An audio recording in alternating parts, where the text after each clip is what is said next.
Hello and welcome to Talkin' Trades, the weekly podcast where we talk about comics so you don't have to. I'm Jeremy, I'm a DC fan. And I'm John, a Marvel nut.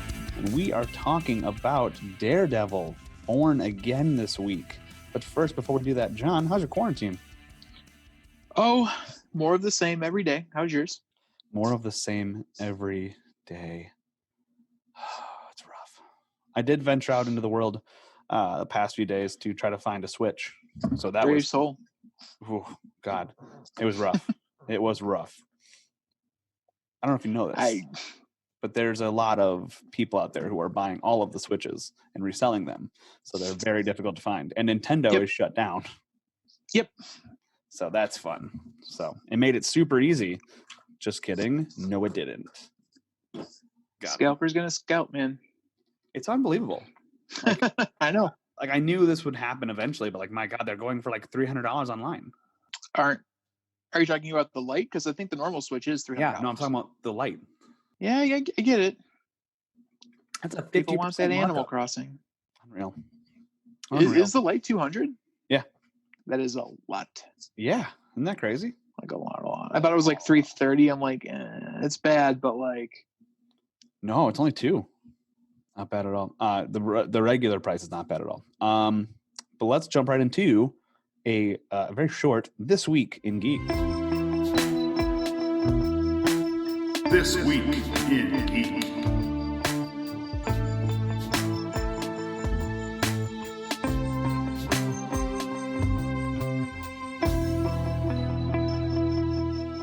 This Week in Geek, we've got very little news. John, which one do you want to hear first? The actual news or the fun news that I have? Let's do my news first because it's kind of sad, and then we'll end on the happy. Sounds good. Go ahead. Cool. So there's an article on comicbook.com written by a Chase Magnet about the comics and coronavirus story so far. The long and short of it is, no one knows what's going to happen. Oh, wow. Thank you. No one knows what the state of the comic industry is going to be. There are a lot of interesting, good things happening. Like Jim Lee is auctioning off works and donating the proceeds from that,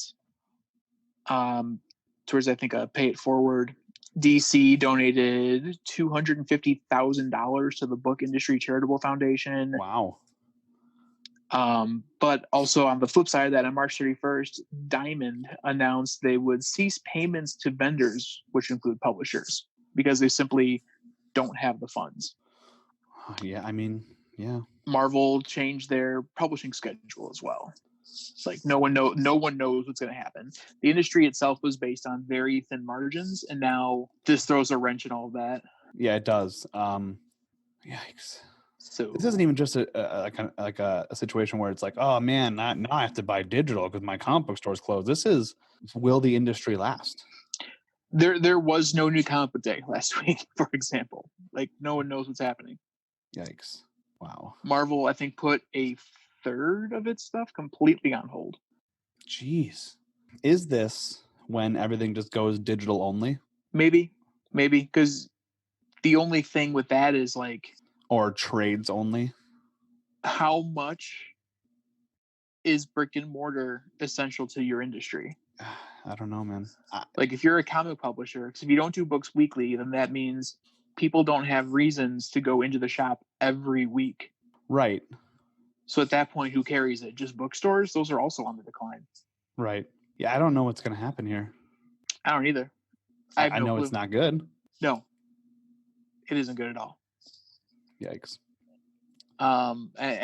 Yeah, just no one knows what's going to happen. No, I think we're going to have to see if the passion for the hobby is there.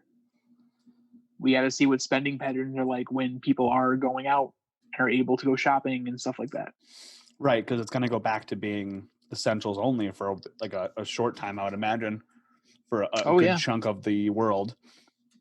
Because there's people out there like you and I are pretty lucky. We're both getting paid. Yeah, there are people who are not able to work from home, which is nice. But yeah, a lot of people are not. A lot of people got furloughed, etc. Yikes. But yeah, because even if the market were to open tomorrow, people aren't going to go out tomorrow necessarily. Not everyone. Right, and they're not going to the comic book store first thing, I don't think. No, well, it's Tuesday. You don't go to the comic book store on Tuesday. Shut up. It's unreal. I think this might be where they go to. I could totally see a thing where you go digital weekly, and then the only thing they release physically is trades, and the trades maybe come out a little quicker. They change that schedule up, but it's like maybe release, like for example, every 6 books is an arc, give or take, more or less. Yeah, and then when the 6th book releases in on digital, you get day and date. You do the trade. Yeah. Maybe the digital issues are $1 or $2, and then the physical trade is, I don't know, $1 cheaper than whatever the total is. I don't know. I don't know how they do that. Maybe you also roll Marvel Comics into Disney Plus, or have an add-on to it, to where it's like the DC app, similar to DC Universe, where you can look at comics. You can do that, but then you keep those, I don't know, 2-3 months back. You'd have to. So if someone catches up and wants more, they can go out and purchase more. Jeez. I don't know. I don't know what you do. I don't mean to come in this all doom and gloom, but like, I've never seen anything like this that's changing this many industries. Yeah. The only industry that's like going to be fine coming out of this is video games. It feels like that, at least hobby wise. Yes, there will be delays because, for example, you can't motion capture anything right now. Right. But like movies and video games are going to be fine. But and then music should be okay. But like music should absolutely be fine. The movie industry will still be there, but I think you might see certain studios fail because of a lack of income. That's possible. Because this is several months where you are just not able to go to a movie. Right. Which is like most of their money. Exactly. And I know that the Trolls sequel over World Tour, third maybe one. Unreal. Is it the third one? It is the third one. I found out that Rachel Bloom of Crazy Ex-Girlfriend is the villain in it. Nice. Which is fun. Anyway, I love her too. Anyway, they distributed it on like whatever streaming app you would have at home. You could rent it that way. Nice. Instead of a theatrical release, that's how they released it. I don't know how well or poorly they did. Well, they're also big on toys. That's a movie that could live with a decent gross and then make its money up in toys. That, and also if the kid has seen it and liked it and knows that the ability to watch it again is there, maybe they get multiple goes. Yeah, that's true too. Who knows? I just don't know. I don't know. Pretty much every large movie is just not happening in theaters, and we'll figure it out later. James Bond got bumped from April to November. That actually transitioned well into my news. Wonder Woman 1984 has been pushed to August 14th. Cast members are coming out and saying it might not happen. That August 14th might not happen? Yep. Yeah, I can see it. I was planning on going to Gen Con, which would be the first weekend in August, and that is a coin flip.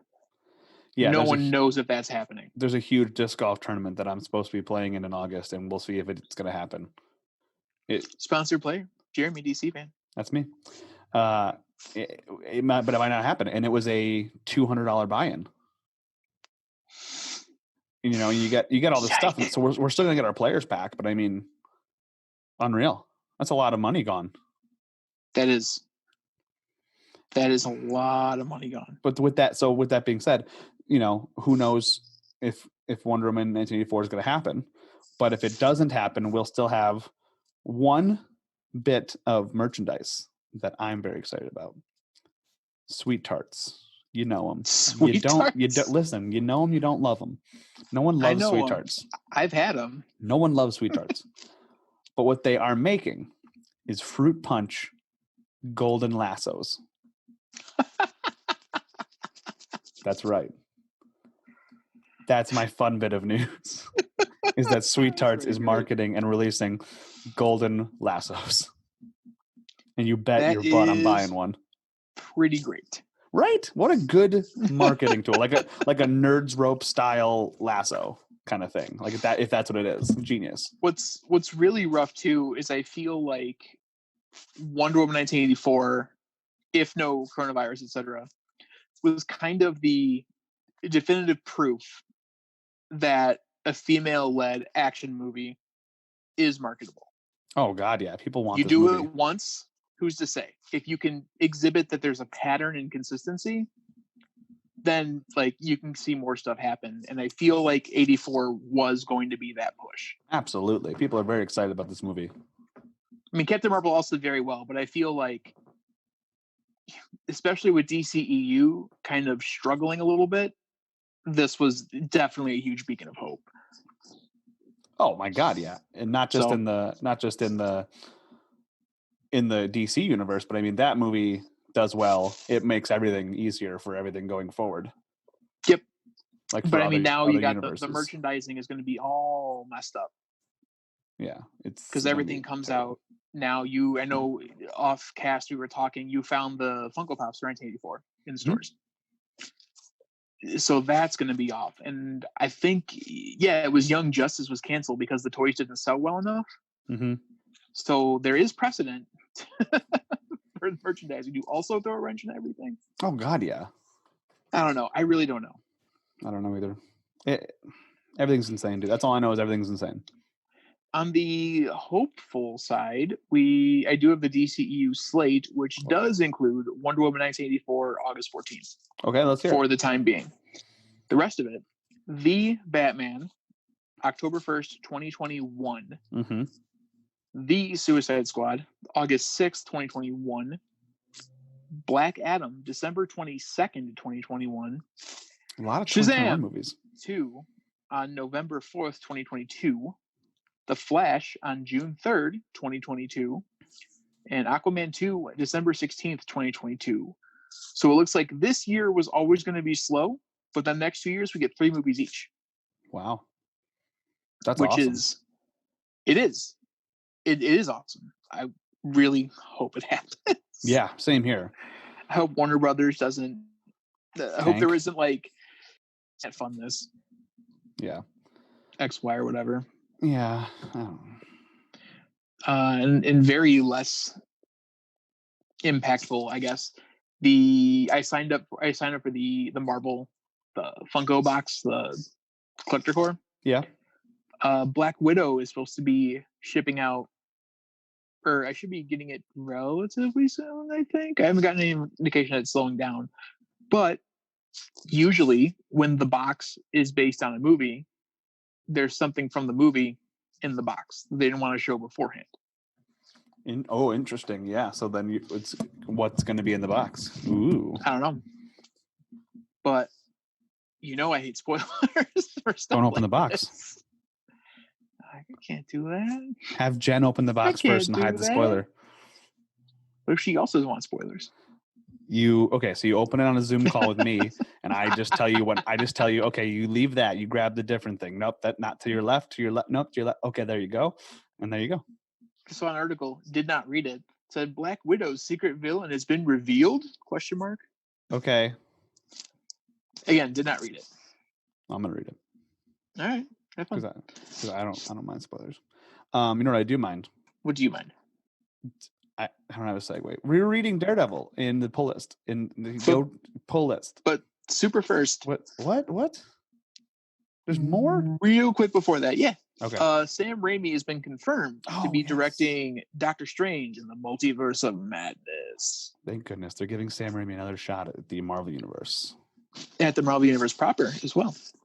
I'm excited. It'll be good. Because he also does a lot of horror. He did the Evil Dead Army of Darkness.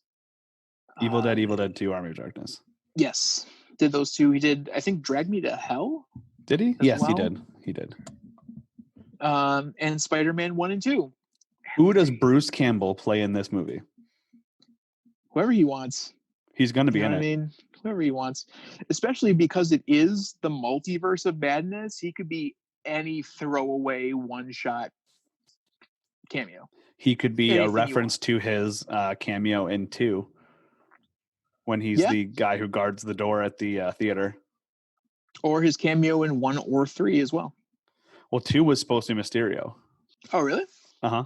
Neat. They were going to have it be where he's Mysterio, or is it 3 where he's the guard? It's 3. Oh, you know what I heard? I think I heard somewhere that in 4 it was supposed to be revealed that is the same character. Yeah, it's been him. It's been him the whole time, and it's Mysterio. It would have been neat. Would have been, but you know what is neat? 3 was just bad. You know what is neat? Daredevil. Yes, nailed it. The pull list. You stuck the landing. Didn't even see it coming. Absolutely. Here's your pull list. This week on the pull list, we're reading Daredevil: Born Again, written by Frank Miller and drawn by Dave Mazzucchelli. The incredible duo of Miller and Mazzucchelli has produced one of the most iconic Daredevil stories of all time. A lot of stuff in this book has been taken to do the movie, the show. Characters directly from this are in season 3 of Daredevil. I know, like whose first appearance is this book. So that's pretty cool. And it's my first. Whose first appearance? Maggie, the sister Maggie. Oh, okay. We'll get to that, but this is her first appearance, and she's in season 3 of Daredevil. Nice. I read. I didn't see season 3 of Daredevil. I haven't seen it. Okay, cool. But this is my first literary Daredevil. Is that the same for you? Yes, I'd never read a Daredevil comic, but he has shown up in many different books. Yeah, this is my first standalone Daredevil. So let's get right into it. We open up. This book is about Daredevil's identity being revealed, but how it's revealed is really horrible, really horrible. Yeah, that's largely what I took issue with this book. So you took Karen issue with it? Yeah, I didn't like how Karen was not even a character. She was entirely both the instigator and the catalyst for the plot, as opposed to a character. And maybe that's because we didn't have her fleshed out. We started in the middle. We didn't see the history she had beforehand. It was alluded to. She also does very little speaking throughout this whole thing. Yeah. I don't know. It is also the 80s, and it is also like pre-female revolution in media. True. So we are reading this in 2020 for the first time. Absolutely. Like what's her name? Glory is the same thing. She's not a character. No. So actually Foggy kind of isn't either. Also, I doubt they would have written any character nowadays with that kind of accent the way they did. Yeah. I didn't know what it was until she said she was from Ireland. I was like, oh, okay. Yeah. So the way that Karen sells Matt out is she was dating Matt, and she broke up with Matt to become a movie star, and ended up kind of falling on hard times, and then became an adult film star in Mexico. I love all the ways they dodge around saying that specifically. Yeah. I love your films. The type of films I do. Yeah. And that's all you get from that. Yeah. But she also became addicted to heroin. And so for some heroin, she sells Matt's name to a drug runner who then gets it all the way up to Kingpin. Yep, she sells his identity for one more hit. So Kingpin, with Matt Murdock is Daredevil, basically in an envelope, now knows this fact.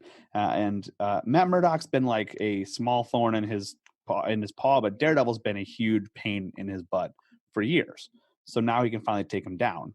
So he waits on this information for 6 months, planning. And then his plan comes to fruition. And life just rains just crap on Matt Murdock in the 6 months. Swift. It is very swift all of a sudden after 6 months of planning. How everything happens all at once. The IRS audits him. all of his accounts are frozen. Someone comes out and says that he did some bribery and perjury, so his license is suspended for not practicing only law. someone, but a very well-respected member of the police force. Mm-hmm. Who, like, 20 years, like, would never tell a lie in the slightest. And then all of a sudden comes out with this. So it's very easily believed. It's not good. So we're introduced to a few characters right off the bat. We're introduced to Glory, who is Matt's girlfriend, who leaves him. Foggy, Matt's best friend, who ends up dating Glory.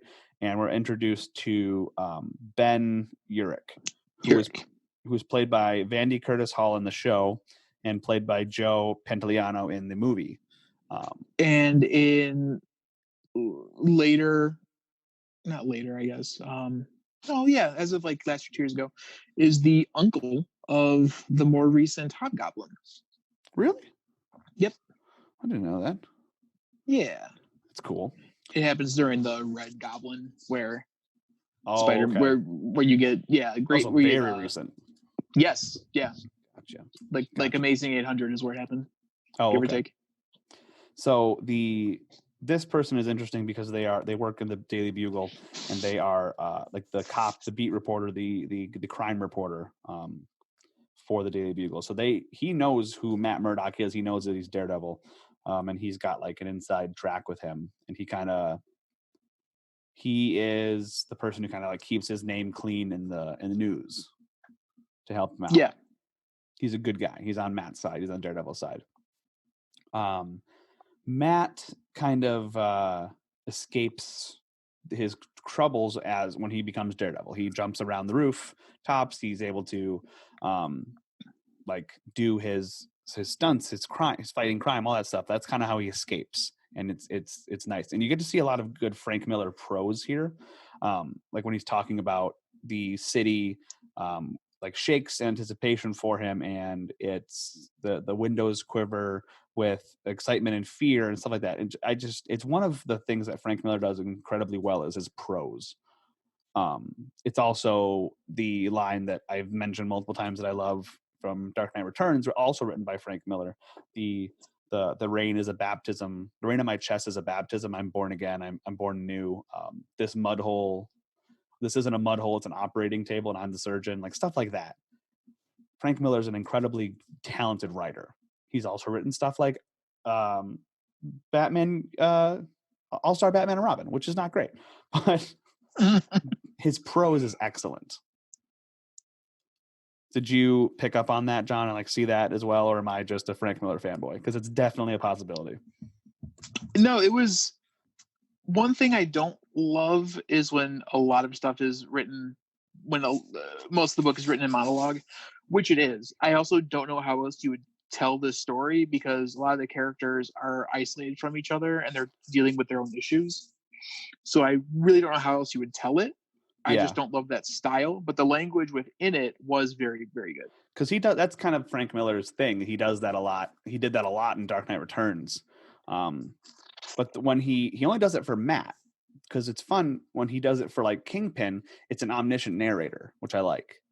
It's done in the third person. Like Kingpin thinks this, and he has done this, and now he's thinking this. It's not I. The only person who says I is Karen and Matt, which I love.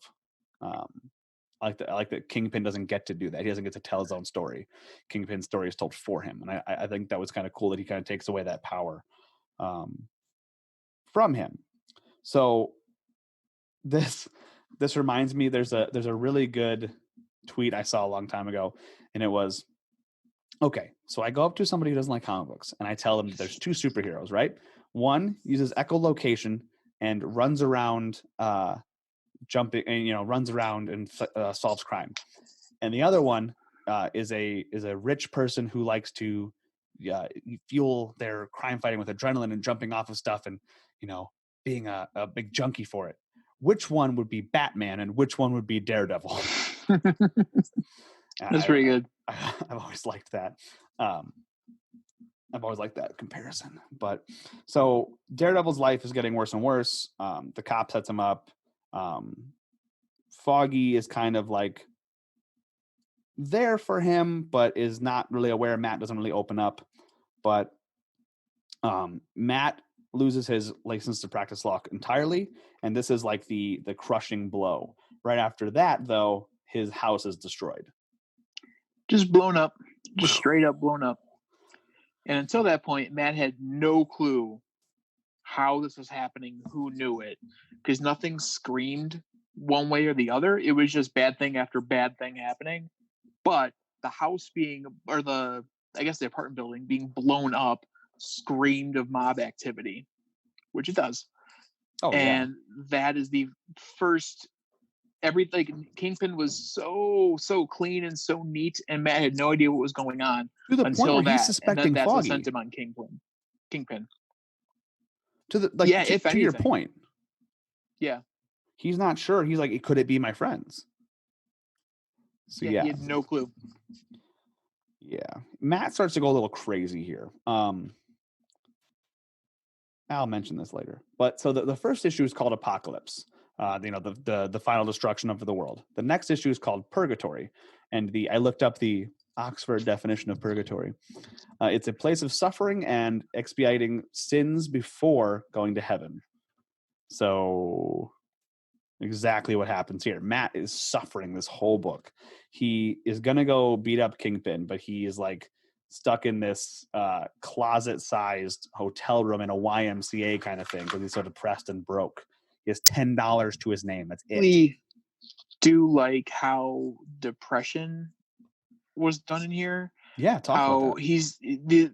A lot of this issue, he just spends in his bed. He's like, I'm going to get up. We're going to turn that door knob. We're going to go out there. We're going to solve it. And then he just can't. Yeah. Like he imagines himself doing it. Do the thing, and we can't. He has a dream where he just like wrecks Kingpin, and he goes, "Oh, I was dreaming. I'm going to go get up. We're going to do it, and I can't." Yeah. It's not the most. You know what? I'll say this. For 1987, it's probably one of the best depictions of depression in media. And I feel it did a lot with very little. Oh my gosh, yeah. So super good. So he's starting to go a little crazy. He chokes out the landlord there. He calls at one point. He says, chokes out the landlord because in Matt's mind, he's quote unquote obviously working for Kingpin. Right. But I'm sorry, it's not a landlord. It's the guy who owns the. Yeah, it's the hotel guy. Yeah. Who's like, hey, you're past checkout, so you know, like, I think we're gonna charge you for the room unless you. And Matt just like wrecks him. Just goes, obviously working for Kingpin. I can't stay here. It's no longer safe. And you're just like, dude. Yeah, it's not good. He goes. So at one point he goes to call. He's like, I'm just gonna call the operator to see what time it is. Calls Foggy, rambles and raves, doesn't say anything that's like coherent.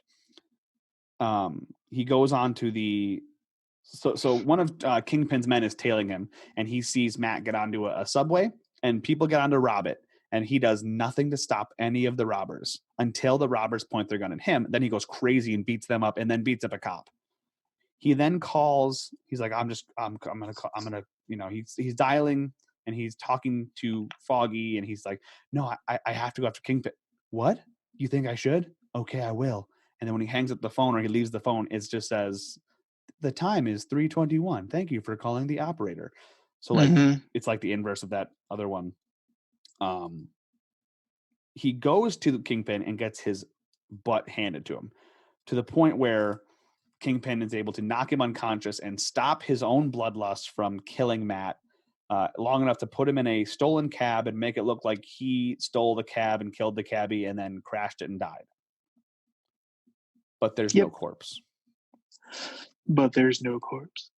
That's how the issue ends. There is no corpse. So Matt's obviously alive and he has escaped. But in what condition has he escaped? In Pariah, our next episode or next issue, Pariah is an outcast. So we see how he loses his sight.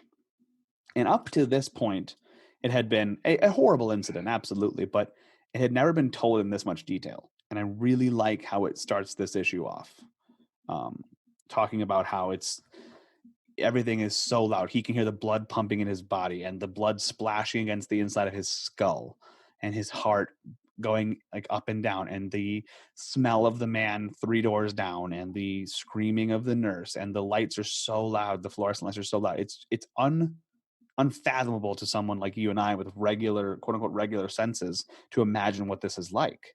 But it's told like a horror story, like a Franz Kafka metamorphosis horror story. Yeah. I really liked that a lot. A woman comes to him and like it kind of reminded me of like Man of Steel. Yeah. My voice is an island. Is what he needed. Yeah. and he gets it from some woman with a cross around her neck who tells him he's going to be okay. Everything's going to be okay. Just take your new gift and you're going to be okay. Yeah. He wakes up realizing that he's in the real world again. And I'll mention this now. Did you notice that every issue's title page started with him on a bed? I did not. So every single issue is him on a bed.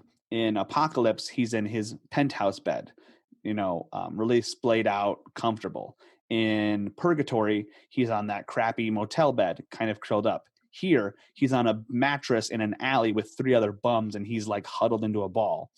In Born Again, he's laying in a bed with the nuns around him. In Saved, he's laying in a bed he's sitting on a bed with Karen, I think.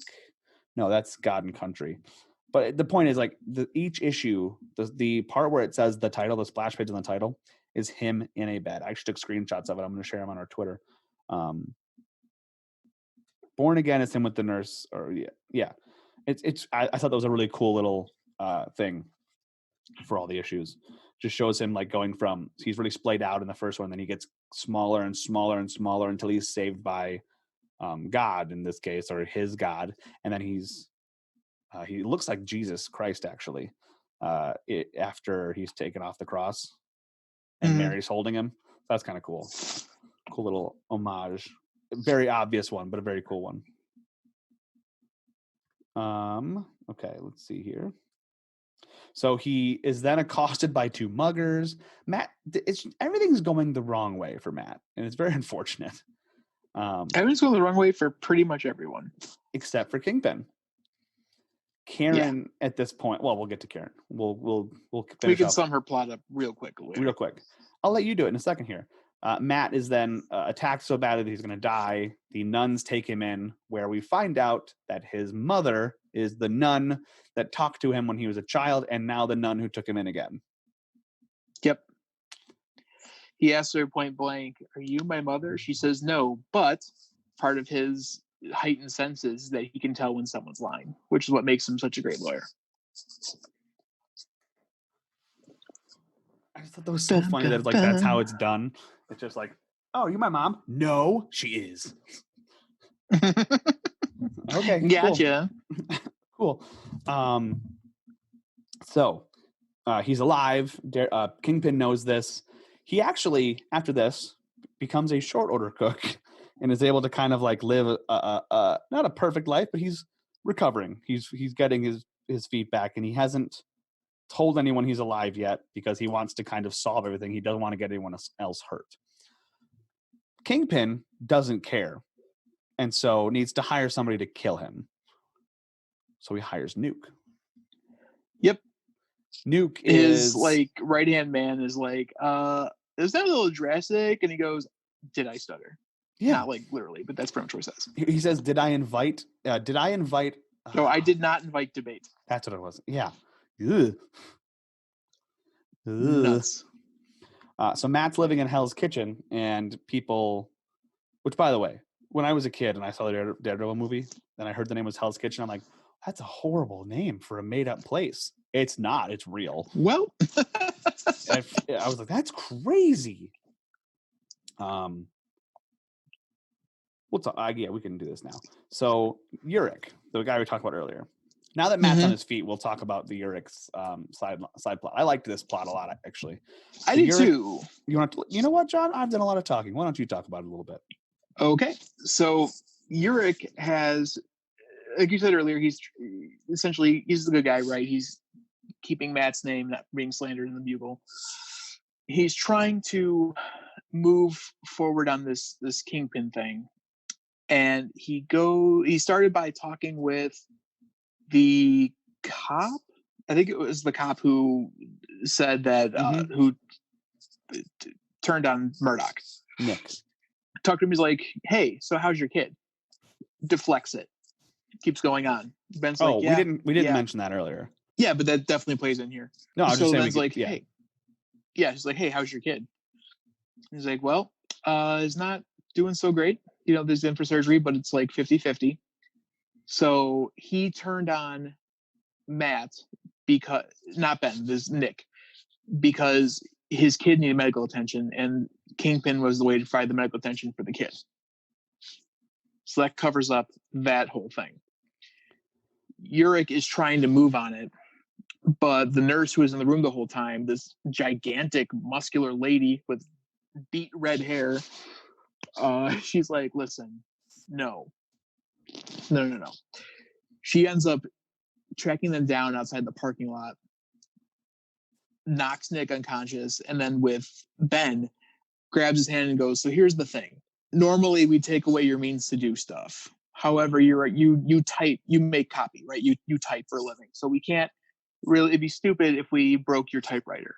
So my employer," always says my employer, "would like me to do this." It's Wilson Fisk. She doesn't say it out loud. She breaks his entire hand and then goes, "Every time you mention Matt Murdock, you lose another finger." Mm-hmm. Cut forward to him at work in J. Jonah Jameson's office at the Bugle. And Jameson's like, "Listen, besides pictures of Spider-Man, what we need is more info on this whole scenario with Murdoch and everything that's going on. Why can't you get us some information?" And he doesn't talk. And Jameson's like, "God, you're lucky I don't fire you. Get out of my office." He leaves. What I loved was you can't be scared of a story. You can't back off because you're scared. Exactly. And what I loved here was then the janitor outside the office looks at Urick and goes, "Good boy. Remember, we're watching you." It's so scary. I'm like, oh my God. So he's basically trapped for 40 hours a week under surveillance. Yeah. Where he cannot do his job effectively because he'll be injured or worse.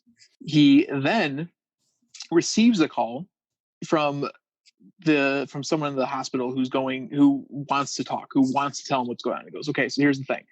I want to tell you what's going on." And he isn't saying a word because he's being spied on at the office.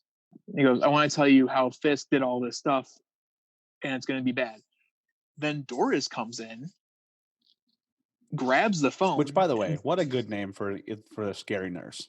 Oh my God, right? It's such a nice name, like Doris Day, and then she's not. Exactly. Comes in, grabs the phone, and goes, "My employer wants you to hear this." Yeah. Kills him. Chokes the life out of him. Kills him. On, the phone. Yeah. So Urick just can't do anything. He is stuck. Yeah, it's really messed up. And so Urick, hearing this, is like, "You know what? I'm going to do it. I'm going to go after this." And he decides to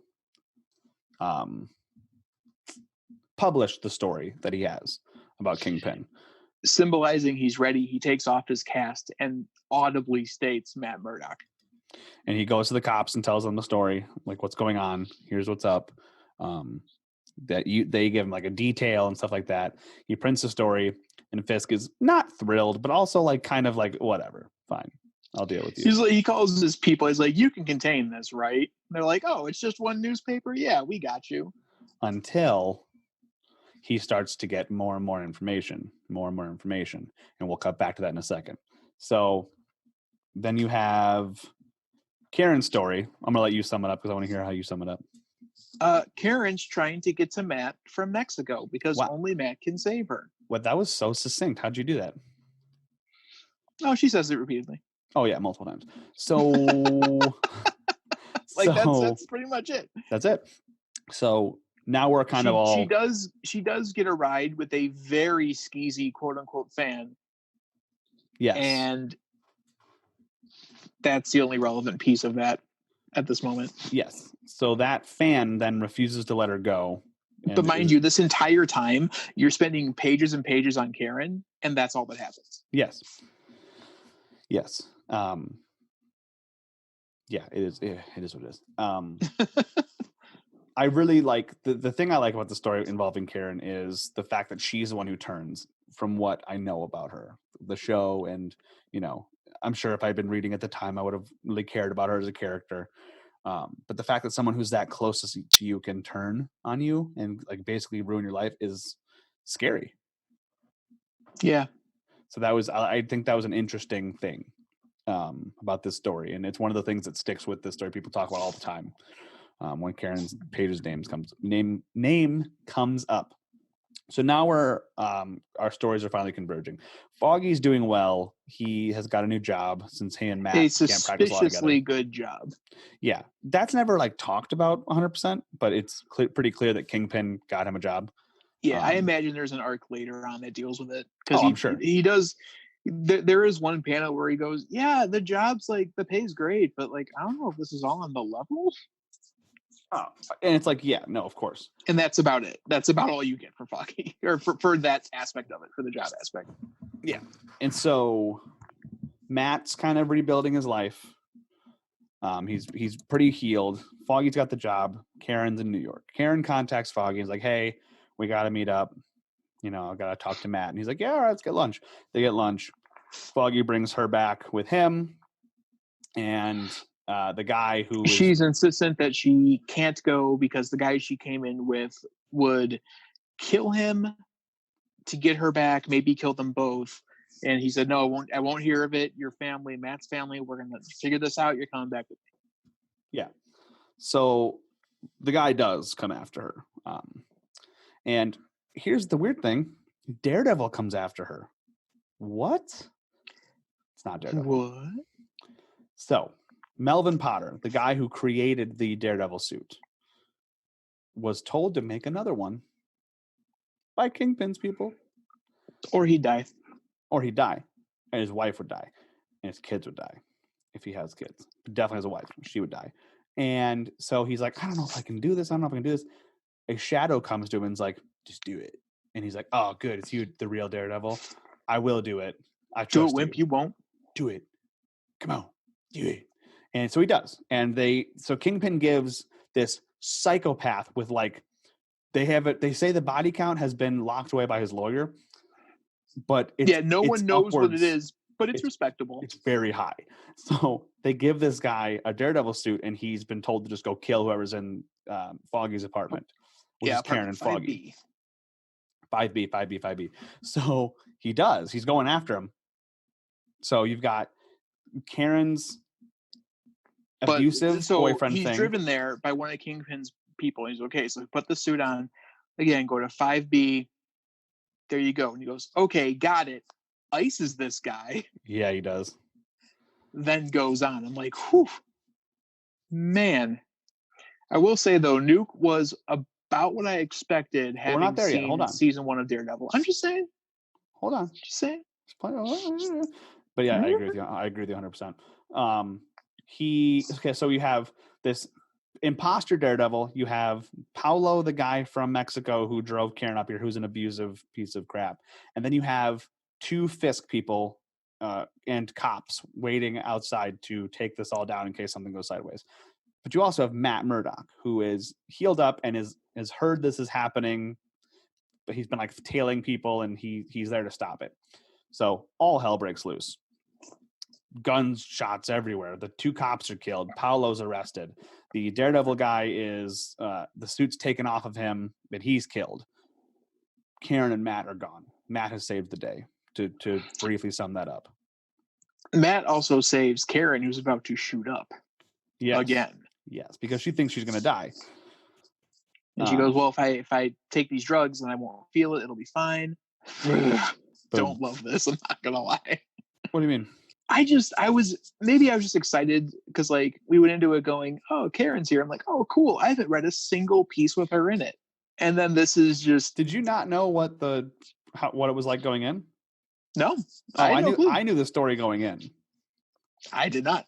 Oh, okay. Yeah, this is like Kevin Smith talks about this book being like one of the reasons he started writing comic books with like he wrote Daredevil for a while. And he talked about this being like a big inspiration. And then when Karen was on the show, people were like, oh man, I hope they do the Born Again storyline. And so I looked into it and I knew what this was going in. So I guess I had that. I knew that she sells him out for dope ahead of time. What I would love to see happen, and I haven't seen season 3 Daredevil, so I don't know how likely this could even be, but let's say Marvel Studios releases a Daredevil movie or maybe a miniseries on Disney Plus, whatever. They get the cast back and it's more or less this. I would change it to where like Karen didn't protect the information as closely as she could have, or maybe someone captured Night Nurse and or Claire and traced it to Matt, and that's how they got the identity. I think you could still do. I think that'd make more version sense. of this where she sells him out. Turning that Karen, okay, yes, but turning that Karen into this kind of drug addict, I think, is completely unreasonable. Oh yeah, no. It was the 80s. Literally every superhero dealt with heroin. Green Arrow's sidekick, yeah, which is hilarious because isn't like another term for heroin speed? No, it's cocaine. No, yeah. But it's a drug. So, but yeah, because that way you will be so many years removed to where I think it's plausible. Yeah, you get D'Onofrio to be more Kingpin. I like the plot line of betrayal. It doesn't. I like the plot line of. I like the plot line of literally everything is going wrong for our hero, and he is at complete and utter rock bottom. That's the part that I found more interesting. I like that, but I really like that it's set up with the betrayal, because it makes sense that if Wilson Fisk could have found this information out earlier, he would have. But the fact that it has to come from someone so close to Matt that it breaks him, and then he's still able to forgive her. Spoiler: he's able to forgive her.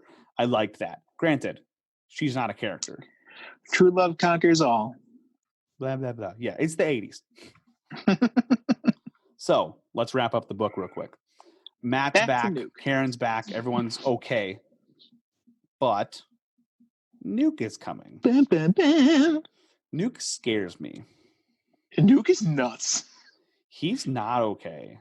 And this is pretty much why in I forget if it was Sam Wilson Cap or Cap, where there's like a newer, or maybe it was Secret Empire, where there's like the newer like Nuke people who are putting the flag on their face and like doing some bad stuff, but like using the Nuke identity. Or was that it? Or were they clones? I think they were clones. There were clones in Captain America to open up. I feel like other people just did it.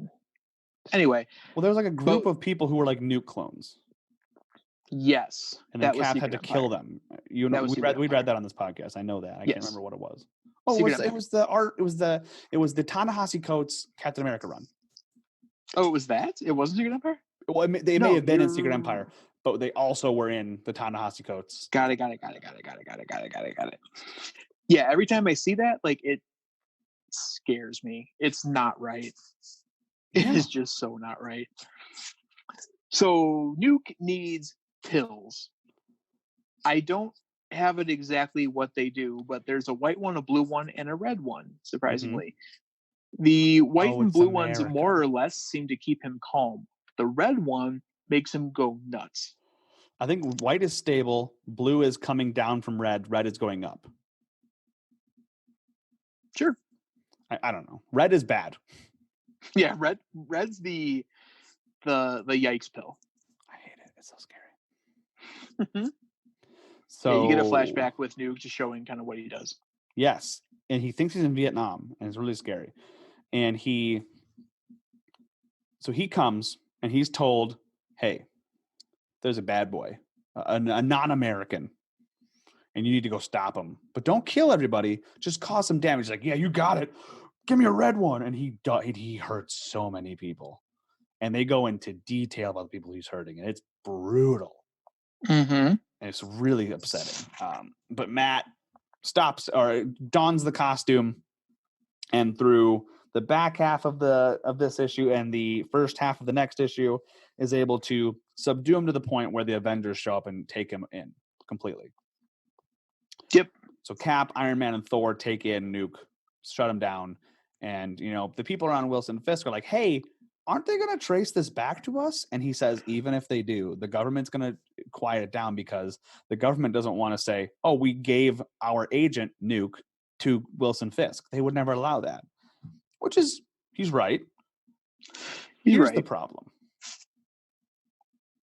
After Nuke goes to jail, Nuke gets out of jail, takes a bunch more reds, and goes on a second spree. Like, opens the bottle and takes many pills from it. And that's a bad. You can't do that. That's a bad. At which point, everyone's favorite do-gooder, Captain America, is like, "Hey, this isn't right." So he looks into it and finds out what's Nuke's deal. Turns out he was the second coming of Captain America, attempted, but didn't work out. Yep. So many characters that's their origin story. Yeah, I mean, in the universe. If it's not broke, don't fix it, right? Right. Better than life model decoys. I do like when he does show up and talk to the general. Mm-hmm. He's like, he brings his players like, "What do you know about this?" He's like, "Ooh, Cap, we absolutely love the work you do here, but like, oh, yikes, I can't tell you. Oh man, I wish I could. It's super nothing to worry about. If I could only tell you, then you'd know it's nothing to worry about, but can't do it." Yeah. Yikes. Wish I could help you, buddy, but I can't. Classified. Yeah. No. So Cap, that's when he breaks into the mainframe and figures it out. A lot of fast typing. Yeah. Oh yeah. That's actually the end of this book goes bang, bang, bang, bang, bang. So Nuke goes on a rampage. Daredevil and Caps kind of stop him, but Daredevil gets him into a car. Cap takes him and Nuke out a window. And that is something that Nuke cannot recover from. Cap is fine. Daredevil puts the dying Nuke in a car and drives him directly to the Daily Bugle, drops him off, and they're able to get a story out of him, which shuts Wilson Fisk down. For those of you who don't know or may have forgotten, Daredevil is blind. Oh, yeah. Which, the way he can, quote unquote, see. I could not get past this. Well, he does say that he can't drive very well right now. It's like seeing through a pinhole in a windshield covered in snow or whatever. And he crashes the car a few times, but he gets it there, I guess. I don't know, man. It's comic books. It is what it is. Because I've seen the Daredevil movie, it made more sense because it was raining, but he says the rain is not helping. I know. I could not get past this. Hey, man. It was the 80s, and I bet people were doing things that made their brains not work the same way as they should. That's a PG way of saying it, right? Sure. Cool. I've heard Frank Miller does a lot of things. That's all I'm saying. A lot of hobbies. Yeah, anyway. A lot of hobbies. Daredevil not only brings Nuke to the Daily Bugle, but just plops him on Urich's desk. Yep. Giving Urich everything he needs. Fisk is done in this town. Not forever. He'll be fine because he's able to get the litigation to essentially ignore. He's fine. But Fisk wants to be respected by everybody else. He doesn't care how he's seen in the eyes of the law. He'll get out of it. He wants to be respected. And now everybody who's respectable doesn't respect him. And he's mad. Nope. End of the book. I liked it. We have issues. And I think we've talked about the issues. But that being said, it's a product of its time. It's still pretty good. Yes. I didn't hate it. I didn't even dislike it. You just I liked a dislike lot parts of it. Yeah, I had a huge issue with parts of it. Yeah. I think that if you did it now, you'd do it differently, but that's just not how the world works. So overall, pretty good. I think it informs the character of Matt Murdock better than anything I had read previously. Because I've always read him as just the guy who gets lots of girls and is blind. This made him more of a he character. probably gets a lot of romantic partners, more so than anyone else in the Marvel universe, I believe. Yeah. Every time I read about him, it's because of like a girl. lot. This made me appreciate a lot more Spider-Gwen, because in that universe, Matt Murdock is the Kingpin. That's right. So that really made me appreciate that a lot more. That's fair. That does inform a lot. I like that. I like that take, John. Good take. Thanks. You're doing a good job. Yeah, I like this book. I'd say like 7.5, 8 out of 10. I'd say 7.5 out of 10. Yeah, I can definitely agree with that. Yeah. It was good. I just very good. Love every page. It's worth reading. It's an informative, interesting thing. This book began the building of a mythos that Daredevil has benefited from for 20, 30 years. Absolutely. It started here. So it's worth a read. Absolutely. Check it out. But let's take this out to the outro, and maybe we can see our way out of here. Get it? Because Daredevil's blind. No, I can't. Okay. Well, Matt, put in the music.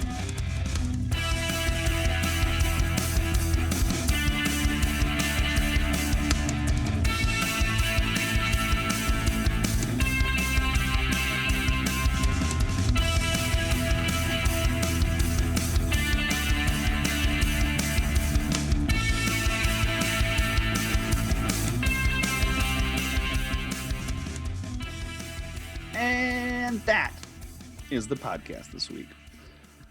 John, Jeremy, Daredevil. Would you read more?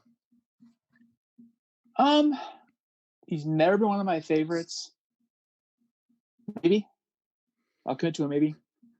Maybe, yeah. I would agree to a maybe. I think I would like to read eventually. I had it, the Shadowland, where Daredevil becomes a bad guy. And like Iron Fist and the Defenders had to take him down. I think that'd be interesting. Is that Shadowland, or am I getting that confused? Shadowland, yeah.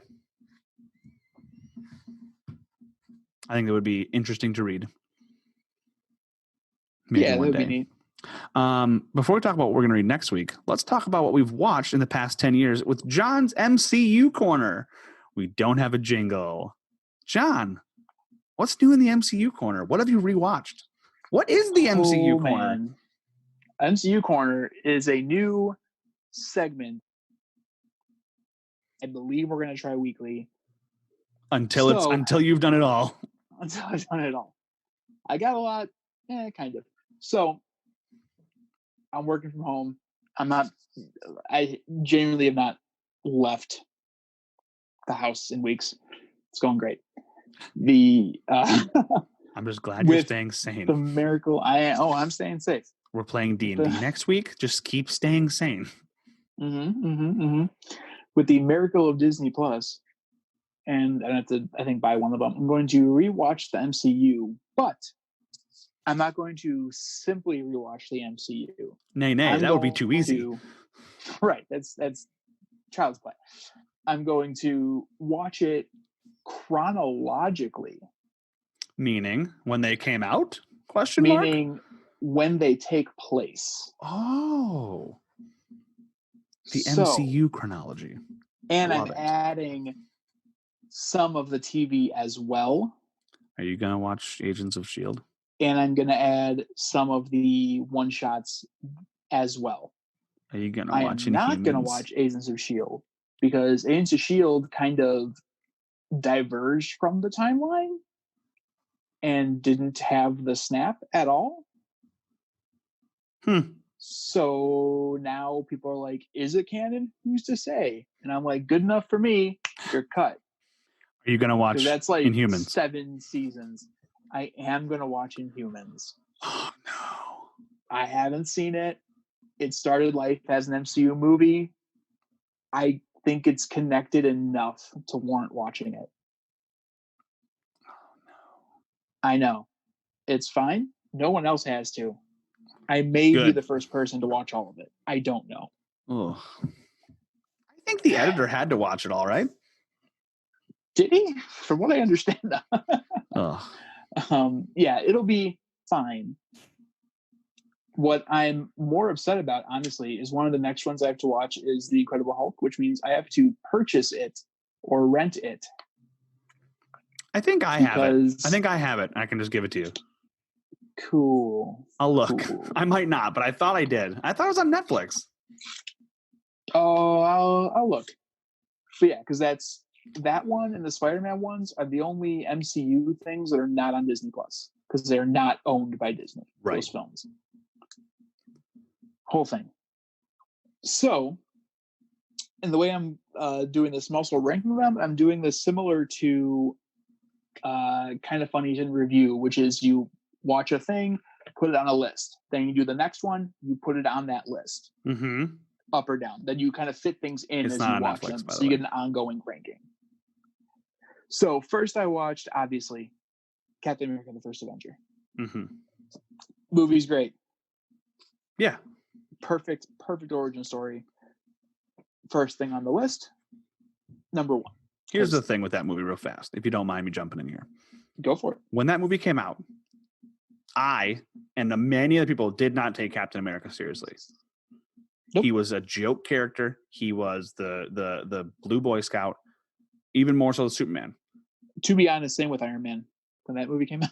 Oh my God, yeah. But at least Iron Man, I was like, okay, interesting. But like, I actively disliked Captain America because he was so boring. That movie, he is turned such me a Boy around. Scout. In that movie, he's a Boy Scout still, but he's interesting. He's got depth. He's a character, and I love. Dude, that movie's perfect. As an origin story, it's perfect. There's no better origin story that I've ever seen. It's so good. It's phenomenal. It just is. Okay, so you're saying, so you watched that one, number one. I watched that one. It's number one. It's number one because the only thing on the list. Mm-hmm. Right. Then I watched Agent Carter season 1. Uh-oh. Did that immediately take its number one spot? Because Agent Carter is easily related enough to the MCU to warrant being on this list. Yeah. I put season 1 at number 2. Really? I love it. I love the way Captain America First Avenger tells like such a great story so like succinctly and wraps up, and it's great. Brings him into the modern day. I love it. I love Peggy. I absolutely do. I know you do. Season 1 is really, really good. It's great. But there are very few twists and turns for me. The villain in that movie is more so an organization than there is a person. That kind of knocked down a peg for me anyway. It's an organization called Leviathan. And there are two people, one of which is more or less a Dr. Faustus, where his voice can manipulate you. And the other one is Dottie, who is more or less a Black Widow type person. Okay. It's really good. It does a lot of cool things. But I think start to finish, I put First Avenger above it. I've never seen it. I actively don't avoid it or anything, but I just haven't seen it. If you have time, it's on Disney Plus. All of it. It's maybe. I think it's not super long. So maybe then I watched Agent Carter season 2. Okay. I put that one above Captain America First Avenger. There it is. Season 2 is excellent. Season 2 is golden era of Hollywood. Peggy goes from New York to LA. It is great. You get so much noir stuff, which is a genre I love and love seeing. The villain of that one is Madame Mask. Like there's an actual person you can identify with. Her storyline is phenomenal. It's really good. Jarvis grows hugely as a character. There's a lot more Howard in season 2 than season 1. It just does a lot of things better, in my opinion. So I put that above it. Okay. Then I watched Captain Marvel, because now we're in the 90s. That's the next movie chronologically? Yeah, 90s. Cool. Unless you want to like No, watch that's fine. No, a that's fine. scene from this and a scene from that. No, I wasn't sure. Yeah. So I watched that. Movie's real good. Real good. Where'd you put it? I put it above Agent Carter and below First Avenger. So it's third. Yes. Okay. I really enjoy it. I still really enjoy it. It's a great time. I mean, it's good. Like, yeah, why wouldn't? Yeah, absolutely. Why wouldn't you, right? Yeah, it's a great time. Then the last one I watched, Iron Man. 1? Yes. Man, I have such a soft spot for that movie. It was real good. It was real good. That movie, I feel like, is my number one for life, just because of the memories that I have associated with it. It's pure nostalgia goggles, ruby-colored glasses, whatever you want to call it. That movie has such a warm place in my heart. That I had no nostalgia goggles for that movie. I didn't see it in theaters. Oh my God. I got an action figure for my birthday from that movie. I was a senior in high school. A senior in high school, John. The story that we like to tell is that this is a joke. This is 100% not canon. Just didn't happen. It's a joke. You understand me? A joke. But the joke was Matt, our editor, Matt, got it for me or something along those lines. And he said, so you're going to be like playing with this in your room and your little brother's going to walk in. And if people know my little brother, he's not down with the nerd culture. He's going to say, I thought we talked to you. I thought you and I talked about you playing with toys. And then I would say, I thought you talked about knocking. And then he would say, well, I thought you talked about wearing pants. I said, you know what? That's not fair. The movie's really good. I stand by that. I don't have that toy anymore, but I wish I did. He had voices and he would say things, but they weren't Robert Downey Jr.'s voice, which nowadays is crazy to think. Yeah. Like there's no chance so that they would release that. Really good. Yeah, it's really good. So I didn't see it in theaters because the whole time that movie was coming out, I was like, whatever, who cares? I'm on this Dark Knight hype train. I don't care about Iron Man. That's fair. That's stupid. MCU, more like MCU. Well, no one knew what it was. Like, right. Iron Man at that time was like he was Z-list in Marvel, right? And he was higher than Guardians was when Guardians came out. He was D-list. He was not. He was not what he is now. No. So I was like, whatever. Who cares? I want this Batman movie. This Joker looks sick. So I didn't care about Iron Man. Didn't see it in theaters. Didn't see it till way after. And I'm like, okay, but like it's not Dark Knight. Was take Dark on Knight it. Any good? I'm like, it's fine. It's pretty great. I'm sure okay. Matt could wax poetic about it for hours. Not a big Batman guy. No. Well, it's pretty good. Oh, okay, cool. I mean, like it's not Batman or Robin. Oh, well, nothing can be. Obviously, when you achieve cinematic perfection, why would you compare anything else to it? Aspect of that film. Anyway, people are gonna be mad. They're gonna be so mad. If people listen to this podcast, they would be upset. Yike. So, I'm really good. I really liked Obadiah Stane. Jeff Bridges is awesome. It was phenomenal. It was also very realistic to me how Tony was just like, oh, I had been sheltered, a sheltered little rich kid. I now see consequences. We can't do this anymore. And Obadiah Stane is, to be honest, like doing his job of like, okay, my job is at the company not tank. To a certain point, Obadiah is not the bad guy. Then there's a certain point where he's definitely the bad guy. Yeah, he definitely turns. But like his motivations, I'm like, he's doing his job. Like, I get it. Yeah. I get it. Does he take it way, way too far? Yeah. Kinda. Yeah, a little. He makes an ironmonger. It's when he starts lying to Tony, et cetera, et cetera. Yeah. That's when it begins. And then it definitely accelerates into I love the scene donning the armor and battling with Pepper in the suit room, or like the industrial room, and then Obadiah's suit turns on. Yep. It's a scary scene. It's a great scene. It's excellent. I like that. I saw Terrence Howard as Rhodey. Next time, like look at the suit and go, yeah, go next time. And I just go, nope. If you ever watch the development, I go, footage not found. But I put it pretty high, higher than I thought I would have put it, and higher than I probably did put it when we just ranked them without having watched everything. So my final standing as of these 5 pieces being done, is Agent Carter Season 2, Captain America First Avenger, Iron Man, Captain Marvel, Agent Carter Season 1. I don't disagree with you.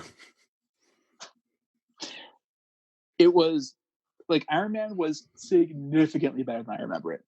Largely because I had no nostalgia. So I was like, whatever. There's no way. It's a really good movie. Now I got a couple of my stinkers. What's coming up? Next is I don't know the exact order. Oh, I know Iron Man 2 is next, and then it's either Thor or the Incredible Hulk, and then the other one. I think Incredible Hulk is next because Tony talks to General Ross. Chronologically, it goes Iron Man 2. No, I mean after Iron Man 2. Iron Man 2, Hulk, then Thor. Maybe, because I know Doctor Strange is not in the timeline where it was released. Where and the Guardians are back to back. Where's Doctor Strange in the timeline? I can. Well, don't worry. Well, yeah. Let's not get in the money of the details right now. But the next 4 movies. The next 3 movies are. Bunch, so I'm going to watch all of these this week because I have to figure out Incredible Hulk. But the next one's on deck. The next stretch. Hulk. I'm going to do 1 to 2 movies a week minimum. Inhumans, that might be it for the week because, my God, I'm anticipating the worst. It's not gonna be good. Yeah, 1 to 2 a week. So on deck for sure is Iron Man 2, and then I have to look up if it's Thor or the Incredible Hulk. Okay. But yeah, because the timeline itself, a ton of stuff happens within 1 week. Right. And I'm also going to work in some of the one-shots. So Agent Carter did not make the cut because the series just does that. So the one-shot's kind of pointless if you're going to watch the series. Mm-hmm. The Item 47 I'm not going to do because neither Agents of S.H.I.E.L.D., so that's also kind of pointless. But funny thing happened on the way that Thor's Hammer is going to make it. All Hail the King is absolutely going to make it. Well, you love that. Well, I love it. It's also a gigantic actual plot point. And these one shots, for those who may not know, are just these little one-off pieces of. Now they're not movies, they're not TV shows. They're just I don't think they're longer than 8 or 15 minutes. And they were pretty much supplementary material put on the home releases. There you go. They're DVD extras. They're featurettes. Yeah. An incentive to go and purchase the thing. They're cool. But all right, I look forward to hearing your future rankings. The only reason that the series happened is because it got that positive a response. Was that they're oh shoot, we better order this series immediately. Well, I look forward to seeing your future reactions and your future list. Next week, we'll talk about this next week when we're talking about a Batman Battle for the Cowl. And Battle for the Cowl is the book where Batman's dead, and everyone's trying to take over Batman's spot. Who's going to be the new Batman? It's written and drawn by Tony S. Daniel, and it is very, very short. It's only 5 issues, but there's a bunch of side issues that I'll probably read just to have a knowledge of, and I'll talk about next week. But I'm looking forward to reading this because I never read this book cover to cover, so looking forward to it. I'm excited because we get more Huntress. And John gets to skip Final Crisis for now. Hey, every day's a blessing. You're so lucky. It's not good. We're going to read it eventually. I'm going to make you read it. Probably when the world's a happier place. Yeah, right. The week quarantine ends, we'll do a bad episode. Yeah. All right. Well, speaking of happier place, you and I are going to Disney World, right? Oh, I don't know if you heard. What? There's like parks closed, dude. So it's canceled? That trip's canceled, yeah. Well, what about our trip to Legoland? That's definitely closed. Nintendo of America's store in New York? I wish, but New York is just not good right now. So we got to cancel canceled? that one. Yeah. Okay, well, what about, are we going to the movies this weekend? Oh, Is that canceled nothing's too? coming out, man. No, it's canceled. What about the end joke for this episode? Oh, God, wish you knew it was canceled.